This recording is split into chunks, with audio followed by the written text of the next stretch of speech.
లభిస్తాయి. మా ద్వాదశ రాశుల వారందరూ సులభంగా చేసుకోగలిగే పరిహారాన్ని తెలియచేయండి. ద్వాదశ రాశుల వారికి పరిహారం తీసుకున్నట్లయితే 12 రాశుల వారికి కూడా ఈ రోజున తప్పనిసరిగా హనుమాన్ చాలీసా వినడం కానీ చేసుకున్నట్లయితే ఇంకా చాలా మంచి ఉత్తమంగా ఉంటుంది. కనీసం 11 సార్లు హనుమాన్ చాలీసా చేసుకోవడం అనేది, లేదా హనుమాన్ చాలీసా వినడం మొదలైనవి చేయడం. అలాగే అవకాశం ఉన్నట్లయితే హనుమంతుడి యొక్క మందిరాలు దర్శించినా కూడా చాలా మంచి ఫలితం. తద్వారా మీకు ఆర్థికంగా, ఆ తర్వాత ధైర్యం, ఇబ్బందులను ఎదుర్కొనే శక్తి రావడం మొదలైన వాటికి అనుకూలత అనేది ఏర్పడుతుంది.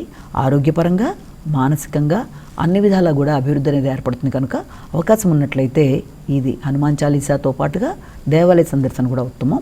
అయితే మనం చెప్పుకుంటున్న రాశి ఫలితాలు కేవలం ఒకరికి సంబంధించినవి కావు కనుక అందరికీ కలిపి కంబైన్డ్గా చెప్తున్న వాటి వలన ప్రతి వ్యక్తి తమ వ్యక్తిగత జాతకంతో కలిపి ఇవి చూసుకుంటూ ముందుకు పెడుతున్నప్పుడు ఈ గోచారీత్యా ఎదురవుతున్న ఇబ్బందులు ఏదైనా ఉన్నట్లయితే ఇవాళ మనం చెప్పుకున్న హనుమంతుడికి సంబంధించిన హనుమాన్ చాలీసా కానీ, హనుమాన్ దేవాలయాలతో పాటుగా ఒకవేళ దానికి అవకాశం కనుక లేనట్లయితే మీరు మీకు ఇష్టదేవత ప్రార్థన కానీ, ఇష్టదేవతకు సంబంధించిన స్తోత్రాలు మొదలైనవి ఏవి చేసుకున్నా కూడా మొత్తానికి అదైనా మీకు అనుకూలంగా ఉంటుంది. కాబట్టి ఏది ఏమైనా ఆధ్యాత్మిక భావనలు అనేవి మనిషికి ప్రశాంతతతో కూడిన ధైర్యాన్ని ఇస్తూ ముందుకు తీసుకెళ్తాయి. కనుక అవకాశం ఉన్నట్లయితే ఇవి చేసుకోవడం బట్టి చిన్న చిన్న సమస్యల్ని అధిగమించే శక్తి, మానసిక బలం అనేది లభ్యమవుతుందని మనం భావించవచ్చు.